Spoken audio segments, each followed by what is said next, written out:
Welcome to the Breakthrough Moments podcast, a podcast where challenges meet opportunities. I'm Harold, and together with my co-host Lasse, we explore stories of innovators, leaders, professionals, and entrepreneurs and how they turn obstacles into game-changing breakthroughs. Get ready for insights that inspire and lessons that last. Subscribe now and let's dive into the moments that define success. In today's episode of the Breakthrough Moments podcast, we have Per Antonio Gallo with us. He is an experienced entrepreneur with low-standing career in international business and consulting. He started his career as a manager in various different companies, and he faced a significant personal challenge when he unexpectedly was let go of his job. This pivotal moment led Per Antonio to establish his own consultancy, which helps small and medium enterprises navigate the international markets. He has extensive experience in marketing and sales, and especially in fast-growing markets like China, India, and the Middle East. And Per Antonio's journey offers valuable lessons in both resilience and adaptation. So what I can do and say from here, Per Antonio, is very welcome to the podcast. Thank you for the invitation, Harold. I'm glad to be here with you and our host, our spectators. So we had a chat previously to this, so I got to know you a bit. But most people likely will not know who you are and what you do. So could you, in a very brief one, in addition to what I gave in the introduction, describe, like, in a very short sentence, what do you guys do? Yes, I have a boutique consultancy company that support especially small, medium enterprises and especially in B2B business to make business in international market. So I support them to find the right strategy, and also I provide training and support in some specific markets. Yeah. So basically, you help, and you mentioned this before we jumped on as well. Like, is the primary audience Italian companies and helping them go abroad, or how's that mix? Actually, yes, I primarily work with Italian companies. In the past, I had a chance also to work with some foreign companies, but it was by chance. But I can anticipate that my next target is also to open the possibilities and to work more frequently also with foreign companies, because the challenges Yeah. they face are very, very similar. Yeah, I've had a couple of other guests on this podcast that does similar work to what you guys do in terms of helping companies scale internationally or gain entry into new markets or specific other countries as well. And it's fascinating because it's not just a thing in Italy where we discussed in terms of there's a lot of companies that just focus on Italy, as Yes. there are everywhere else, but the potential for companies to go international is huge. And we talked a bit about this when we talked last in terms of the nature of companies in Italy as well. But your journey started at a interesting moment, and I gave a bit of a hint to it, and that was you were suddenly let go of the managerial position that you had in the previous company. Can you kind of like bring us through that phase, because that led you to take the step to do your own thing, kind of like out of necessity. But could you bring us through kind of like the origin story of going your own path? Yeah, actually, Harad, what happened to me happened to many people in, especially in the last few years, and especially yeah, after the famous 2008 crisis that changed a little bit the Yeah, world, and that forced many companies to cut costs. And clearly, unfortunately, the easiest cost to cut is people working yeah, in the company. At that time, I was a manager as marketing director in a big Italian companies, and and in this case, my position was considered that could be covered by someone probably that has a lower cost than me. mm, So I was asked to leave the company. I can tell you that, as you can imagine, it was a quite a hard moment because I have a family, and so I have to provide for my family. My decision, however, was to transform this problem in an opportunity, and immediately I changed my mind. I didn't start looking for another similar job, but I started a completely new experience that was opening my consultancy company. The day after I was dismissed, I opened, I can say, my website, the first version of the website of my company, Channel Marketing. This is especially because also during my working with the companies, I have always had a kind of consultancy mindset. I Mm. always enjoyed really uh, building things. I work in the marketing and sales department, so building methodologies, building strategies, teaching to people, to my team, to teaching to especially young people, part of my team. So I transformed this in my job, and uh, the as I said, this was my second life, my second opportunity in life, because this meant a real change also of my life. And I, in some way, also say I am glad that these things happen, and Hmm. uh, and now I can say that I am doing what I feel in line with my personality, with my experience.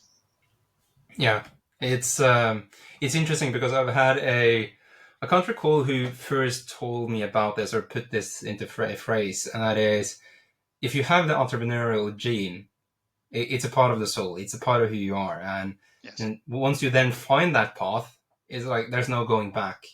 And yes, I feel the same as well. Like it's the if things were to go, let's say, sideways, and let's say a company that you start go bankrupt, it's better to start a new one than try to go back to the safe and security of being a job, because it's in our identity, it's in who we are. And it sounds like you're in that yes, same category as well. Like you're happy with the choice, and you wouldn't go back. One of the things that I liked, which was the essence of, you coined the thing and the strategy that you have very, I would say, appropriately, given what you have companies do in terms of going abroad, because the strategy is called Go Abroad. yes, Could you explain what Go Abroad entails, yes. and also how has that shaped, or has it shaped your approach to consulting when you work with companies in Italy and also abroad? Yes, I put together my academic culture because I studied economic at the university. I also made in London School of Economics a master in international business strategy. So I had all the tools or all the framework to make a good strategy for international market. But what I have done is to put together this with the experience, 25 years of experience in the Mm-hmm. field with the companies.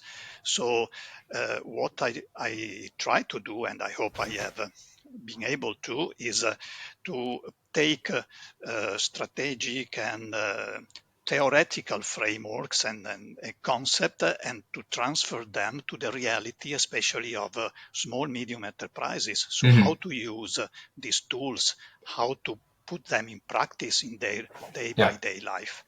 And so I haven't invented anything new, because internationalization, making business international, is doing these things that I do. Yeah. I have in some way built a methodology that, as you anticipated, I call Go Abroad, so that the meaning is very clear, but also abroad is the acronym, the six Yeah. letter of abroad.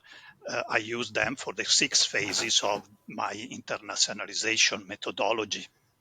So Mm. every letter is the initial of a phase, and this for me is very useful to teach this method and also to apply them and to be reminded when I use them in consultancy. Yeah.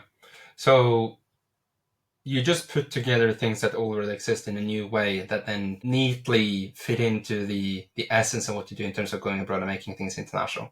Yes, Like, if you were to take us briefly through, what does each of the parts of abroad mean? yes, I'm glad to. to speak about that very briefly.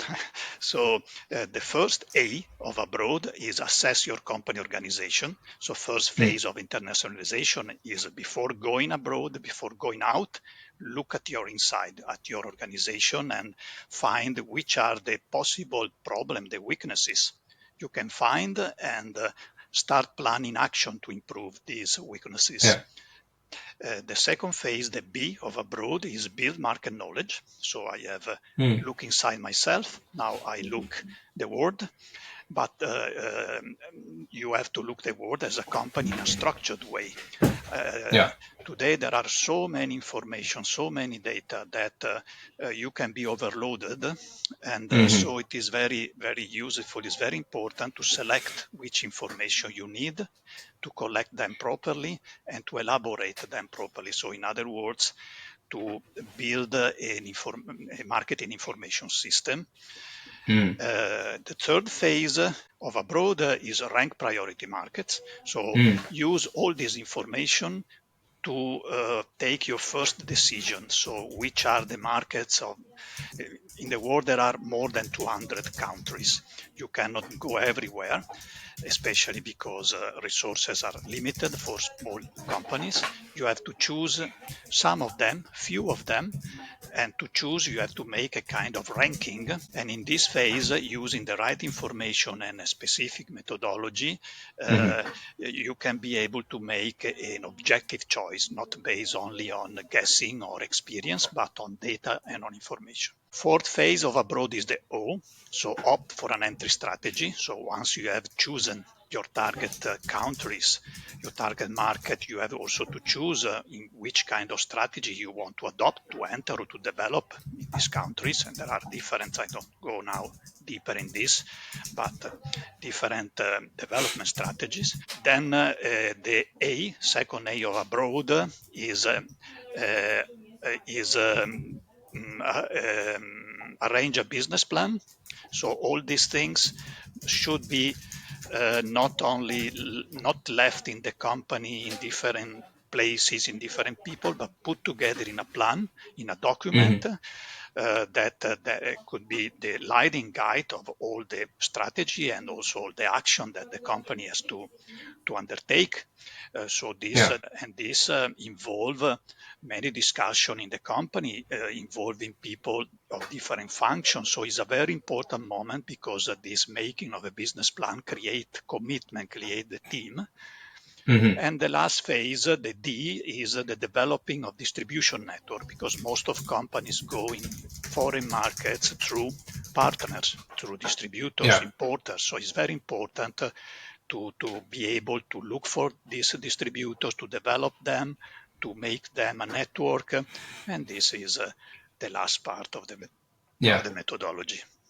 Yeah. So to summarize, the first one for A is looking inside, figure out how things are internal in a company, maybe figure out weaknesses that could be supplied and helped by external forces.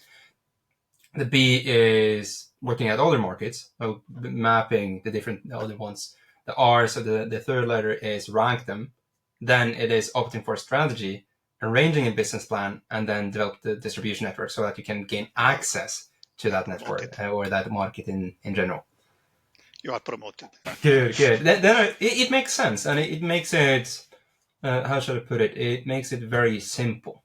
Yes. And I think that's, again, is the interesting thing that I find, at least speaking with people that has done their particular thing for a long time, because the art of mastery is making that which typically is complicated into something that is simplified and easy and intuitive to understand. I think you put it very, very nicely with the broad structure.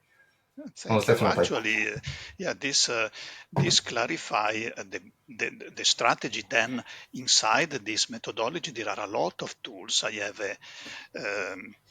have counted several dozens of different tools, but it is important to know for the companies which tool to utilize in the different phases of the internationalization process. So, but having clear which is your road, your steps, your strategy, make all the difference in the world for companies that have international business.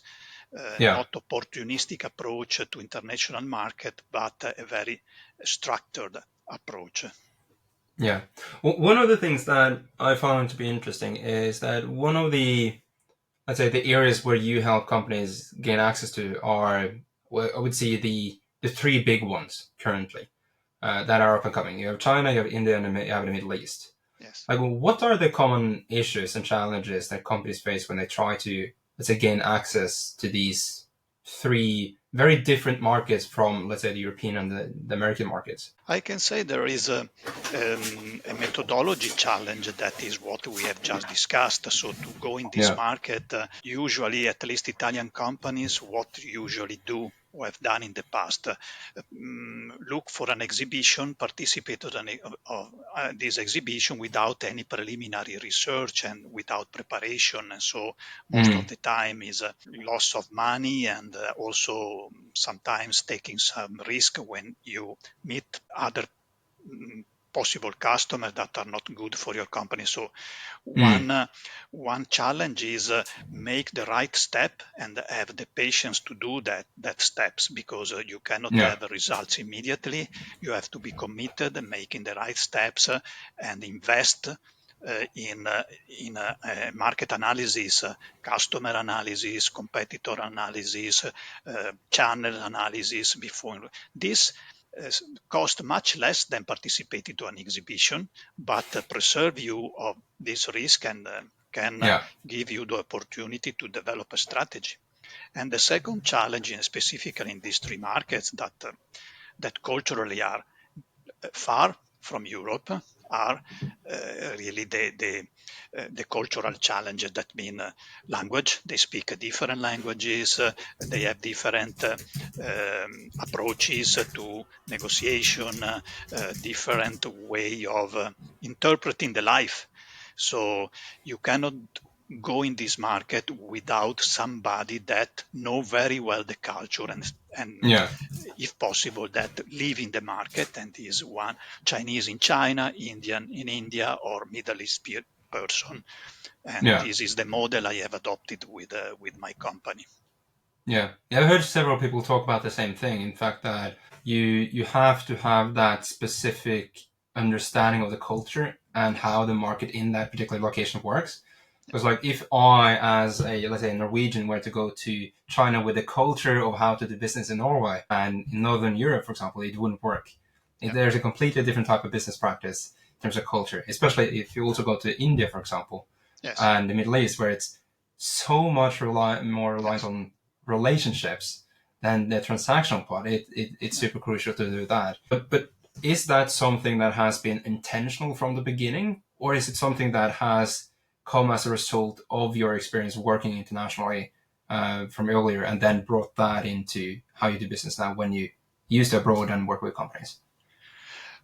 Actually, I work with these three markets, with these big markets, India, China, Middle East, only because I have locally colleagues Mm. that in the market can put their feet in the ground. So my role is to help the company to make the strategy, to develop the right tools, for example, to develop how to go to look for customer or channels, how to communicate. But Yeah. people in the market then develop and maintain the relationship with the person, because with the person my customer is looking for. Because at the end, business relationship are human relationships. You have to speak with people, and Yeah. a Chinese want to speak with a Chinese, like an Indian or like an Arab person. They have the same language, the same way. They have a totally different interchange of information, a totally different Mm-hmm. relationship. There are so many cultural nuances that we cannot know. So when the negotiation and the contact become person to person, you have to delegate it to local people. Yeah. Yeah. That's interesting. One thing that I've also found interesting is the differentiation between how willing companies are to invest in marketing and how willing companies are to invest in product development. Yeah. And often it's product above marketing. That's Yes. at least my perception, and we agreed on that when we spoke last as well. Like, how do you, or do you have kind of like a set strategy or approach for how to try to convince companies that marketing is as important, or maybe even more important in some cases than product Um, development? Yes, this is the big question, especially in Italy, where I have most of my experience. Our culture, our history is to make very good products. I can say that Italian companies in all different sectors, they have a very good product. They are masters in producing. So for the most of the company born from an artisan, somebody that just was able to do good things. Mm-hmm. So this mentality also, if the company has grown, continue to remain. They sometimes invest a huge amount of money in production machinery, in developing new products, but they don't have the culture, I can say, to consider marketing at the same level. Mm. So to change to switch their mind from product oriented strategy to a market oriented, especially if you go abroad, if you face new markets, you have to understood what the customer need, and then Yeah. try to offer to them the best product you can do. You cannot reverse starting from your product and convincing people that is what but unfortunately this has been the approach in many cases, but now is not working as in the past. Absolutely. No, I find it interesting as well in terms of just the fact that people think that just having the best product in the world is enough. It's not like you can have the best product in the world and no one knows about it, and Yes. then like how far are you able to go? And that's the gap that marketing helps solve. And it's Yes. interesting because I've talked with people that are so into, let's say, innovation within tech, not software but hardware. Yeah. They have such amazing hardware and things that has been developed that is leaps beyond what's on the market currently in terms of quality, in terms of efficiency, in terms of what it actually can do, but it's not mass market yet. Yes. And this is I think is a very good example of the fact that where if you focus 100% solely on product development, you will have something that is really, really amazing. Yes. But if you don't focus on marketing, no one will know about it, and then it's going to be hard to commercialize that product and make it into something that is long-lasting, sustainable, and can grow continuously. Especially if you face a market where you are not known, Yeah. and the cultural aspect again come back. For example, if you go to China and just with your product catalog showing them how many products you are, all the technical aspect of your product, they don't care. First they have to know who Yeah. you are, your company, your history, your values, all the things that companies, Italian companies at least, are not used to communicate. But Hmm. that is the open door for new markets. So this Yeah. is a very big switch that I always try to make my customer or companies aware of. Yeah. You mentioned a word earlier, and you mentioned strategic and opportunistic approaches to going international.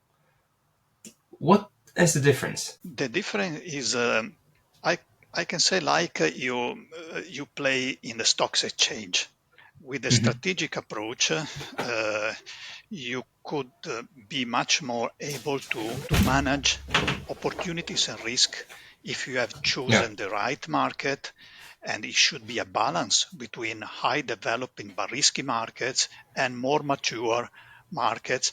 So in the way that you don't put all your resources or your eggs in one basket, but in different baskets. So you can, in some way, the future of your company is less depending from something that could happen outside your sphere of influence. With a strategic approach, you choose. You choose Mm. the objective, you choose the customer, you choose the, the tools to use, the action you make.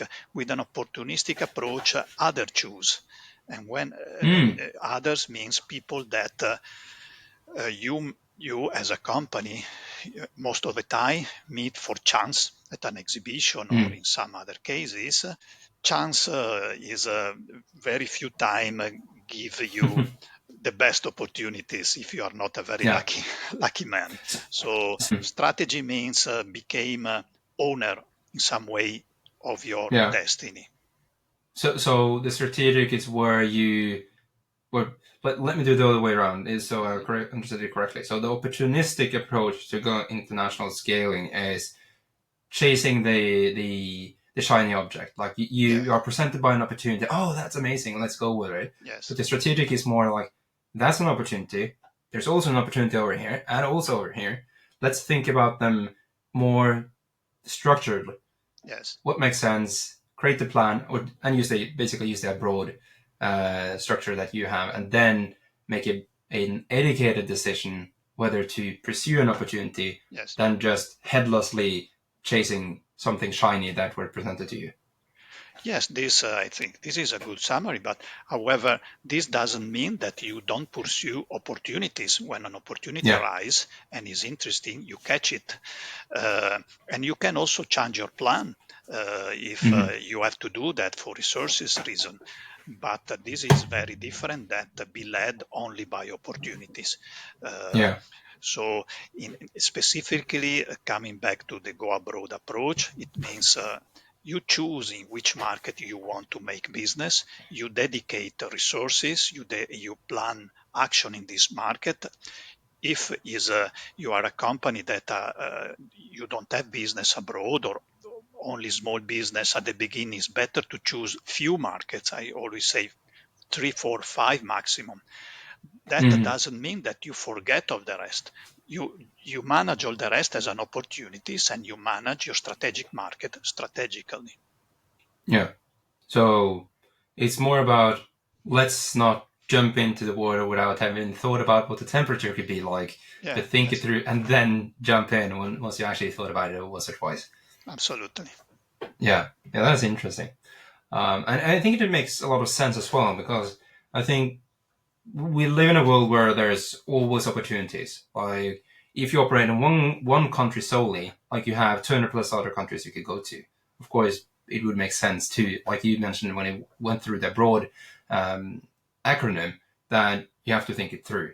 But there's also a lot of like pursuing an opportunity is a potential net gain, but it could also be a potential net loss in terms of the opportunity lost by choosing that over something else. So I think just highlighting the fact that you need to think it through, not just chase anything and everything, helps. And I think a lot of companies don't necessarily think about that.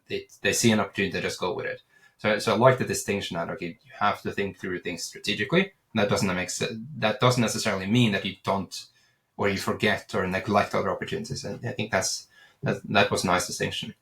One thing that you mentioned when we spoke last was the aspect of training, that you also push training as a part of the services that you do, especially to more, let's say, the younger professionals and current businesses. Like, how do you approach a training? Like, and why do you also believe that training is such an important component to success? Yeah, and I love training.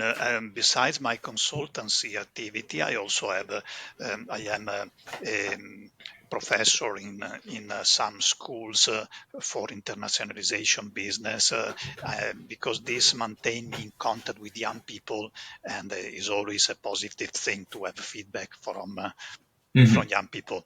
Uh, so training, as far as regarding training for international strategy, I always try to personalize it a lot. Depending on the company that I am training, so I have two kind of training. One is dedicated to individuals, so like export manager or entrepreneur that want Mm-hmm. to acquire the methodology or the tools. The other one is specific training for specific companies, like workshop or tutoring. But one pillar of my training, it is always direct training, live training. I don't make at the moment, at least pre-recorded courses, but Mm-hmm. always with a direct interaction. and with first transferring the methodology, then adapting the methodology to the company, and flank go together tutor like a tutor to the especially the people that have to then implement these things, use the tools, and then they are many times young export manager or area managers that unfortunately sometimes they are left quite alone. The company said go I was and about to sell. say that. Yes, go and sell, but they sometimes they don't know from where to start and how to interact with different kind of partners or customer, how to follow up. The training then become really a tutoring to help them to do that in their real job. And Yeah. so I can say that in this case, I have the satisfaction that many times, even when I finish a work, a project with a customer, these young people continue to contact me sometimes when they have to, for example, they have to go to a new market. They ask me some suggestion about how they can start entering in this market. Yeah, I was about to mention it when you just said it, in terms of the fact that there's so many people in companies that don't really have the internal support structure that they need. I think either because it's forgotten, not even thought about from the company side, that no matter what you do, like especially if you get, let's say, an external party say and help you craft a strategy and an execution plan, like you don't necessarily know how to execute. Like, of course, you have a plan, that's great and all. Like, where do you start? And also, just like if you do think for the first time, you don't know where let's say, the pitfalls are, and just having that additional support and going through, I think that's so important. That's one of the things that we have in our company, which is how can we support everyone at every level and ensure that they have the follow-up, the support, the training, and the mentoring and coaching they need to continuously grow and develop. Because like one, which is what I found to be more the, let's say, the status quo in most companies, and especially traditional companies, is you're put in place, here's your role, here's your expectations, go at it. And if you have questions, come and ask. There's no proactive support of that individual.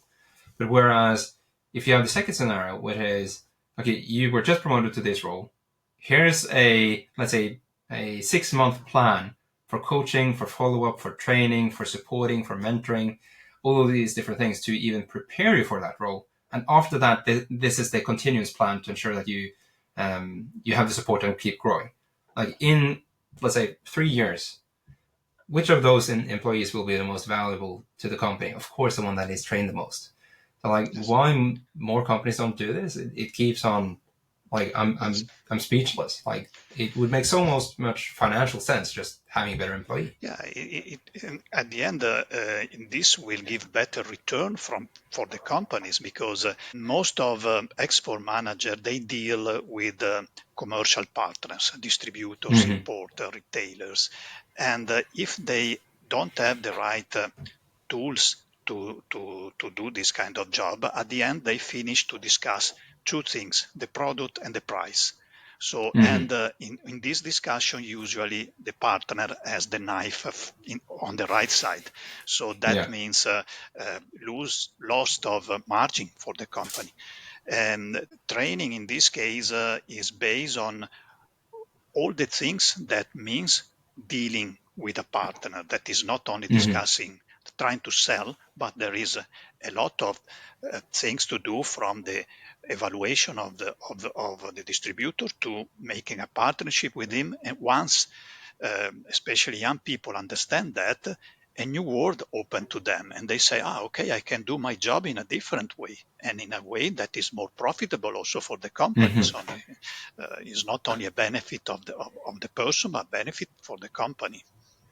Yeah, that's interesting. To loop back, as kind of like the final thing that I want to go through on this episode is the markets of China and India and the Middle East. One thing that I'm curious about, and this is maybe a bit more selfishly, because I have a couple of partners and partnerships where we are considering going into the Middle East and in India.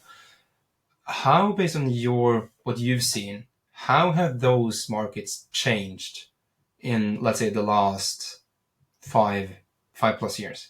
Has there been any major changes, or how's it different from what it was, let's say, a decade, 2 decades ago? And these are three markets in different stage of development, especially in Mm. these last few years after the pandemic. For example, China, in some way, has slowed down the open to the rest of the world. Now they are Mm. trying to recover the ground lost. But also for political reason, they have now put more attention to the internal uh, economy. Mm. For foreign companies, so for this market is interesting if they can bring technology for China. There is a plan that is called Made in China 2025 that Mm. underscore that point out all the sector where Chinese government and Chinese company are open to receive technology from outside because they scope within 2050 is China should become the most technological advanced industrial countries in the world. They are Mm. on this road. On the other side, for example, India is as it was China some decades ago. They need to develop infrastructure, so they too have a plan that is called Make in India, plan of a government plan to incentivize the development of India, but they have more need for less technological products, but Yeah. they need more products and machinery to help building the infrastructure in India. Mm-hmm. Uh, the Middle East is now the hot spot Yeah. because they really have the money, they have the projects. They also in Middle East there is, especially in Saudi Arabia, there is a Saudi Vision 2030 that is like made in China 2025 that Mm-hmm. foresee um, giant projects, especially again linked to infrastructure and to um, building various kind of works. And I can say that apart from that, Middle East is very receptive also for made in Italy. So they Mm. like the classical made in Italy, so design, so the food, so the Yeah. fashion, the furniture is a very good market because there are many rich people that like these kind of things. Mm-hmm. So three different but really big, huge market that I can say is difficult for a small company to front all three in the same time, but I can suggest one of them, depending Mm-hmm. on the industry and the company, you should think about because Yeah. they are Yeah. too important to huge, to, to growing, to forget. Yeah. Yeah. I like that. I like the differentiation of what's the, let's say, financial but also infrastructural development stage of those three markets, and then what do they need? Because of Yeah. course that's a layer that you need to have, well, and a lens you need to have on to be able to even gauge is, does China make sense? Does India make sense? Or Yes. does the Middle East make sense given the product and offerings that we as a company have? And I Yes. like that very good. Yeah. When we spoke last, and in the essence of time, because we just passed the 40-minute mark, which is what we aimed for the episode, I gave you a bit of a heads up in terms of a question because I asked the same question to every single guest on the episode and on the podcast. And the question is, if you can get an answer to one single question related to your business and what you do, what would it be and what would you like to know? For my job, um, I think it would be for me precious to know how can I convince Italian companies, small, medium companies, and I can extend probably also outside Italy, to go abroad, to undertake Mm. an internationalization strategy. In Italy, still, we have about 98% of our companies that don't sell abroad. Only less than Mm. 3% sell something abroad. So there is a huge market, a huge opportunity, but for also the reason we have mentioned before, it's not easy to convince them to undertake this road, even if they have all the cards to do that. The product for sure, but also many Italian entrepreneurs are very active. They are people that they have in their blood the possibility to make business in other countries. So if I could know the best way in their interest to convince them to undertake this road, I will be happy. Yeah, it's a magic wand that you can wave, and every problem is solved because you get the key that opens every lock. I like that. Like that. But Pierantonio, this has been interesting. There's become several things that hopefully the viewers and the listeners found to be interesting, especially kind of like the abroad framework. And if they want to learn more, they can reach out to you. But also the nuances in how do you even think about going abroad and going international, and especially into the three markets that we touched upon, which was China, India, and Middle East. Because you need to think about different things, and you need to, as you have the foot on the ground, that knows the culture, that is probably a native, to even understand how the cultural aspects of things are. But if someone wants to reach out, learn more, and one thing that we didn't touch upon is the book that you have in the back of in the bookshelf. Where can people go? What's the best place to read more, and how can they get in touch with you? The best place is by my website, channelmarketing.it.